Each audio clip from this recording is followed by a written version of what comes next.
I have a spontaneous question. This wasn't planned, but would you advise people to quit their jobs and go into the entrepreneurship business? It totally depends, it totally depends. हर बंदा businessman या entrepreneur नहीं बन सकता, नहीं बनना भी चाहिए। और हर बंदा जो है ना जॉब भी नहीं कर सकता, ना ही उसको करना चाहिए। तो मेरा मुझसे जो भी पूछता है मैं उसको ये बोलता हूँ कि भाई अगर आपको अपने काम करने में मजा आ रहा है तो आप करते रहो। अगर आपको मजा नहीं आ रहा तो आप क्विट कर दो, सिंपल सी बात है। चाहे वो बिजनेस हो या जॉब हो। अगर आपको सुबह जॉब पे जाते वक्त अगर आप ये फील करते हो कि भाई यार मुझे जॉब पे जाना है, उठना पड़ेगा, तो आप छोड़ दें, ना करें जॉब। ठीक है। तो आपको रोज सुबह ही पता चल जाएगा उठने के वक्त कि भाई आपको वो काम करना चाहिए या नहीं करना चाहिए, जो आपको सुबह उठना पड़ता है। तो मेरा तो एटलीस्ट माशाल्लाह ये है, अभी तक वही चीज है कि मुझे फोर्सफुली ऑफिस नहीं आना पड़ता, मुझे फोर्सफुली काम नहीं करना पड़ता, क्योंकि मुझे मजा आता है। तो जिस चीज में आपको मजा आ रहा है आप वो करें, अपने आप को फोर्स नहीं करें किसी चीज। फाइंडिंग द राइट को founder is the main thing. उसके बाद आप कोई भी हर्डल क्रॉस कर ले तो easily. And the co founder should complement your personality. मतलब अगर आप इंट्रोवर्ट हो और आप थोड़ा सा शाय हो या थोड़ा सा कम बोलते हो, तो आपका को फाउंडर बिल्कुल आपसे ऑपोजिट होना चाहिए। नॉर्मली हमारे दोस्त होते हैं वो हमारे जैसे ही होते हैं। तो अगर हम अपने दोस्तों को ही को फाउंडर बना देते हैं तो फिर दोनों ही बैठे रहते हैं और सेल्स कोई भी नहीं करता, प्रोडक्ट बना रहे होते हैं। और अगर दोनों ही एक्सट्रोवर्ट होते हैं तो फिर दोनों ही सेल्स कर रहे होते हैं, प्रोडक्ट बना हुआ नहीं होता, तो दोनों केसेस में आप फेलियर पे जाते हो। Okay, तो that's very insightful. the key thing is to find a partner, a co-founder that complements your personality. It's the opposite of your personality. So that एक बंदा सेल्स संभाल रहा हो, एक बंदा प्रोडक्ट संभाल रहा हो, तो चीजें थोड़ी सी बेहतर चल सकती Grounded आपकी एक टीम बने। अच्छा, हैं। तो हम लोगों ने ओवरऑल एज अ कंपनी बात कर ली कि अच्छा what elements do you need. आपकी यानी पर्सनल स्टोरी सुन के आई वांट टू आस्क कि what any individual qualities does an entrepreneur need? अच्छा, तो सबसे बेसिक चीज इज टू हैव सबर एंड पेशेंस। पेशेंस इज मतलब आपके आपके जो बैचमेट्स होंगे या आपके क्लासमेट्स होंगे वो इजीली 50 to 60,000 रुपीज कमा रहे होंगे, और आप लोग और आप जो है, मैं अपनी एग्जांपल दे रहा हूँ, मतलब मैं हार्डली 8-9 हज़ार रुपए बचा पाता था अब जब मैं बिजनेस करने की कोशिश कर रहा था। तो आपको आपके जो शुरू के 4-5 साल होंगे वो बाकी सब लोगों से बहुत ज्यादा डिफिकल्ट होंगे, बट आपका 7वां और 8वां साल जो होगा वो होपफुली 50 टाइम्स ज्यादा बेटर होगा आपके बाकी दोस्तों से। तो आपने ये पेशेंस रियलाइज करना है कि यार this time is bad for me, and after 4 और 5 years मैं इन सबसे ज्यादा अच्छा हूँ। तो एक चीज तो ये कि अपने अंदर पेशेंस, प्लस आपके पेरेंट्स हमेशा आपको जो है ना आपके बेस्ट फ्रेंड से कंपेयर करेंगे, भाई उसको देखो वो तो ये जॉब कर रहा है, और उसको उसको तो मेडिकल भी मिल रहा है, उसको तो ये भी मिल रहा है, उसको तो है। तो ये आपने ना सोसाइटी का जो प्रेशर है वो थोड़ा सा बेयर करना होगा, वो डिफिकल्ट होता है। उसके अलावा कंसिस्टेंसी बड़ी इंपॉर्टेंट है। मतलब मेरे खुद के कुछ दोस्त हैं जो एक चीज ट्राई करते हैं नहीं चलती, दूसरी चीज ट्राई करते हैं नहीं चलती। वो एक कॉन्सेप्ट होता है फेल फास्ट का, अगर आप लोग को आइडिया हो उसका। तो फेल फास्ट में होता है कि आप एक चीज ट्राई करें, नहीं चल रही, उसको डंप करें, कोई और चीज करें। तो ये दिस इज गुड, बट इसका ओवर करना थोड़ा सा वो हो जाता है, थोड़ा सा गलत होता है। तो आपने कंसिस्टेंसी रखनी है। मतलब एक आपने ये टाइम देखना है कि what is the right time to pull out. मतलब अगर मैं फॉर एग्जांपल ये पेन बेचने चला जाऊं और मैं सिर्फ 1 घंटे बाद मार्केट में जाऊं और मैं पेन बेचने की ट्राई करूं, 1 घंटे बाद ही मैं गिव अप कर दूं कि भाई ये तो नहीं बिक रहा, कोई और चीज बेचना है, इसका नहीं होता। तो आपने कंसिस्टेंट भी रहना है और आपके अंदर पेशेंस भी होना चाहिए। ये दो चीजें आई थिंक के ज्यादा इम्पोर्टेंट होती हैं एंटरप्रेन्योर के लिए। And where does the belief come from ke acha the thing that I'm working on will succeed even if it's 5 years down the line? How अच्छा, the belief I think belief से ज्यादा ना आपने validate करना होता है। मतलब आपने जो प्रोडक्ट बनाया है आपको फील हो रहा है कि भाई ये तो बहुत सारे लोग खरीद लेंगे, ठीक है, लेकिन अच्छा चीज है उसको वैलिडेट करना। इसी के अंदर वो फेल पास का कॉन्सेप्ट भी थोड़ा बहुत आता है। तो आप वैलिडेट किस तरह करते हो, आप बनने से पहले ही डिफरेंट 4-5-6 अलग अलग लोगों के पास जाओ जो आपके दोस्त नहीं है, जो आपके मुंह पे सच बोल सकते हैं, जो आपके घर वाले नहीं है। उनको जाके बोलो कि भाई ये अगर आपको मिले ये सॉफ्टवेयर अगर आपको मिले, अगर आपको इन्वेंट्री मैनेजमेंट का सॉफ्टवेयर बना रहे हैं, तो आप किसी भी मतलब फ्रेंड एंड कोई या रैंडम भी आप दुकान में चले जाएं, उसको बोले भाई अगर तुम ये अपना कैश काउंटर संभाल रहे हो, मैं तुम्हें एक सॉफ्टवेयर बना के दे दूं, ठीक है, और मैं तुम्हें उसको 20,000 रुपए का दूं, तो तुम्हें कैसा लगेगा, तुम लोगे?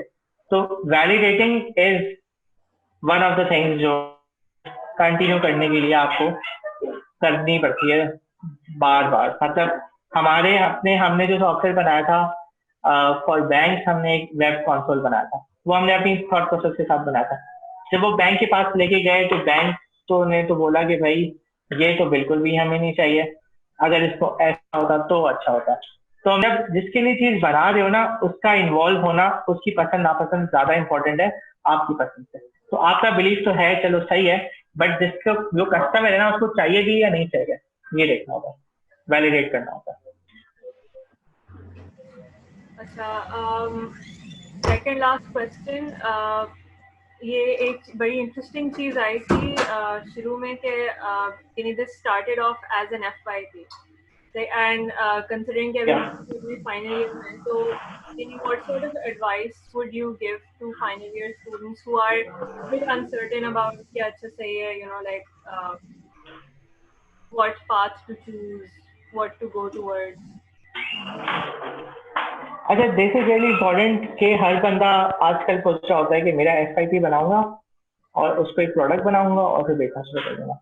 तो ऐसा नहीं होता। सही, आई गॉट रियली लकी कि अभी तक हम यहाँ पहुंचे, एंड आई थिंक मैं बहुत सारे इसके अंदर ऐसे डिसीजन पीछे ले सकता था जो कि मुझे ज्यादा आगे पहुंचाते। तो इट इज नॉट नेसेसरी जो हमारे मेका के टीचर्स ने ये माइंडसेट बनाया हुआ है या किसने बनाया हुआ है कि भाई FYP को लेके प्रोडक्ट बनाना है, बिल्कुल भी जरूरी नहीं है और बिल्कुल भी गारंटी नहीं है कि वो चलेगा। ठीक है, FYP बनाना चाहिए, उसकी लर्निंग अपने पास रखो, बट अगर सिर्फ वो चीज आपने बनानी है जो मार्केट की रिक्वायरमेंट है, मतलब somebody from my office was telling me yesterday कि भाई my FYP was VFD converter जो कि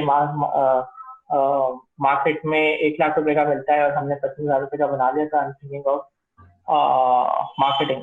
तो मैंने उसको स्ट्रेट मना कर दिया। आई टोल्ड हिम कि भाई हार्डवेयर की चीजें जो हैं वो आप नहीं कर सकते उस स्केल पे जो चाइना कर सकता है। तो जरूरी नहीं है कि FYP कोई प्रोडक्ट बनाए, बिल्कुल भी जरूरी नहीं है। आप मार्केट रिसर्च करें, जो नीड है उसको फॉलो करें। मेरा तो केस तो एक्सीडेंटल केस था, वो हो गया, बट अब जो है ना इंफॉर्मेशन बहुत ज्यादा है, हेल्प बहुत ज्यादा अवेलेबल है, तो आप जो मार्केट नीड है ना उसको टारगेट करें। If you want to make money then, अगर आपने अपना शौक पूरा करना है तो वो एक अलग सिनेरियो, अपना शौक पूरा कर लें, but if you want to actual make cash तो आपको मार्केट नीड देखनी पड़ेगी। I have a question. Yes, go ahead. Generally Pakistani culture में जो हम देखते हैं वो ये होता है कि जो भी स्टार्टअप आता है वो एक प्रॉपर स्ट्रक्चर के तहत नहीं आ रहा होता। सही है, वो रैंडमली आप देखते हैं कि क्या चल रहा है सिनेरियो और डेली बेसिस पे अपने आप को अडेप्ट कर रहे होते हैं, चेंज कर रहे होते हैं। तो what are your advice on structuring your organisation in the very initial stage? अच्छा, आई थिंक इनिशियल स्टेज पे आपको एज सच स्ट्रक्चर करने की जरूरत नहीं है। मेरा पर्सनल ये ओपिनियन है, मे बी शायद गलत हो, बट जो आपका स्टार्टअप में शुरू की टीम होती है ना, आपको उसको बहुत फ्रेंडली तरीके से लेके जाना पड़ता है instead of the structured approach. इसका मतलब यह है कि जब आप अगर कोई इंजीनियर हायर करते हो या कोई बंदा हायर करते हो अपने पास, तो आप उसको वो फैसिलिटीज नहीं दे सकते जो कोई कॉर्पोरेट वर्ल्ड उसको ऑफर कर रहा होता है। ना आप वो सैलरी पैकेज दे सकते हो, ना आप इंश्योरेंस दे सकते हो, ना आप मेडिकल दे सकते हो। तो मेजर यह है कि आप वो फैसिलिटीज नहीं दे पा रहे, और उस ना देने के बाद अगर आपने उनको स्ट्रक्चर्ड अप्रोच में फंसा दिया है, हायरार्की के अंदर फंसा दिया है, तो उनके अंदर कोई मोटिवेशन ही नहीं बचेगी आपके लिए काम करने के लिए।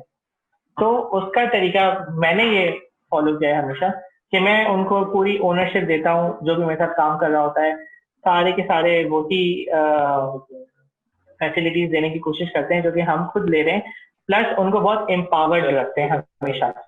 एम्पावरमेंट से उनसे थोड़ी बहुत उनको थोड़ी सेटिस्फैक्शन हो जाती है कि भाई चलो हम लोग ना थोड़े इम्पोर्टेंट है। अदरवाइज अगर आप उनको स्ट्रक्चर्ड अप्रोच में फंसा के रखोगे तो फिर उनके लिए कोई मोटिवेशन नहीं बचेगी काम करने के लिए। तो अभी भी जो मेरे साथ लोग हैं वो काफी अरसे से हैं और वो इसी वजह से आई थिंक अभी तक हैं कि वो उनके पास एम्पावरमेंट थोड़ी सी ज्यादा है, और ये थोड़ा सा स्ट्रक्चर को ब्लर करने से ही आप एम्पावरमेंट दे पाते हो, वरना आप नहीं, मुश्किल होता है।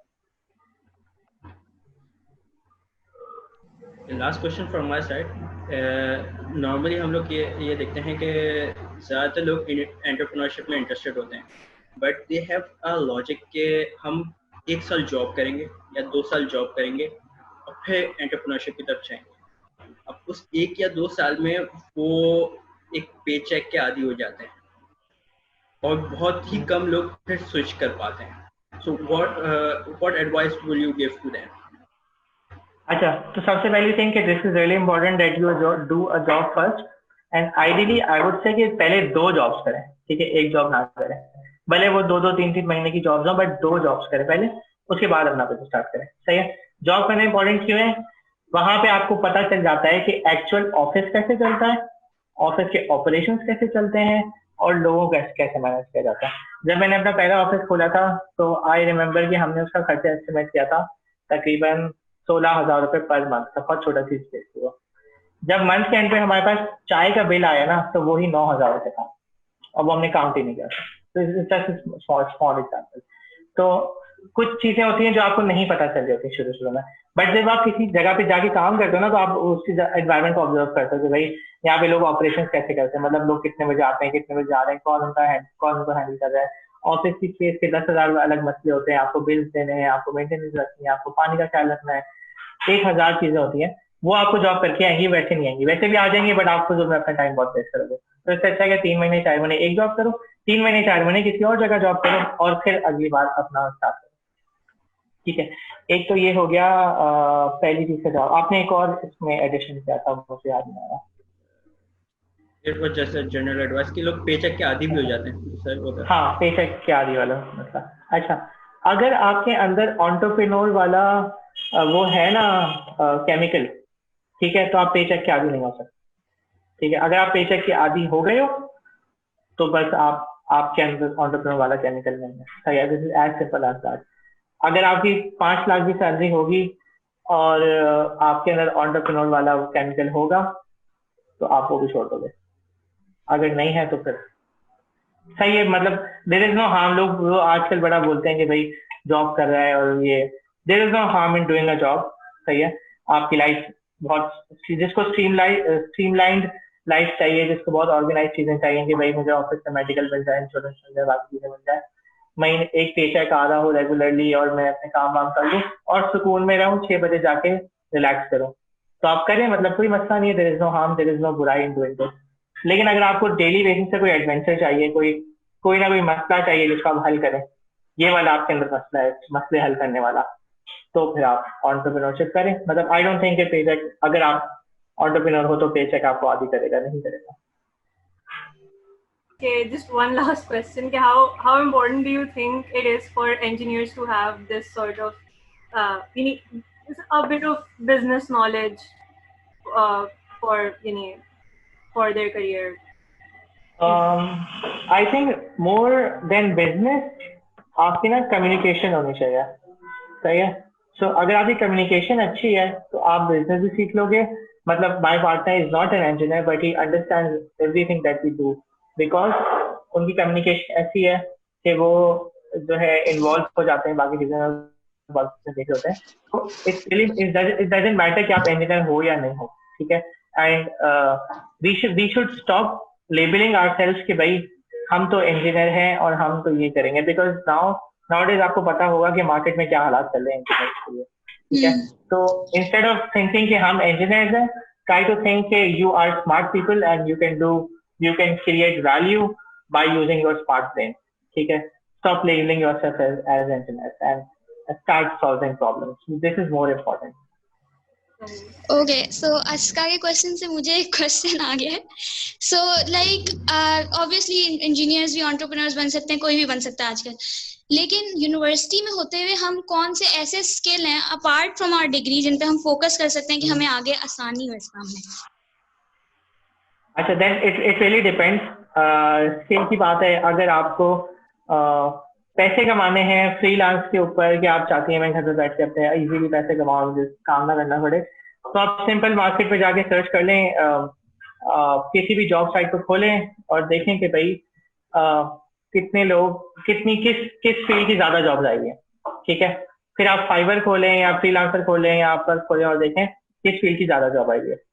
और आपको अगर फील्ड पसंद है, for example iOS app development की बहुत ज्यादा लोगों ने पोस्ट करी है, ठीक है, तो जाके iOS की ऐप डेवलपमेंट सीखें और फिर आप इजीली उसको हैंडल कर सकते हैं। बट अगर आप चाह रहे हैं कि मैं आपकी ऑन्टरप्रेन्योरशिप के अंदर कोई ऐसी स्किल हो जो आप यूनिवर्सिटी टाइम पर सीख लें, तो ऐसी कोई स्किल नहीं है जो आप ऑनलाइन सीख सकती हैं, जस्ट लोगों से बातें करना शुरू कर दें, ठीक है। डिफरेंट जगह पे नेटवर्किंग करें, डिफरेंट लोगों से मिलें, उनसे कांटेक्ट रखें और उनको फजूल में ईद मुबारक के मैसेज भेजें। Just try to keep in contact with them, because वो आगे जाके आपको बहुत ज्यादा काम आएगा।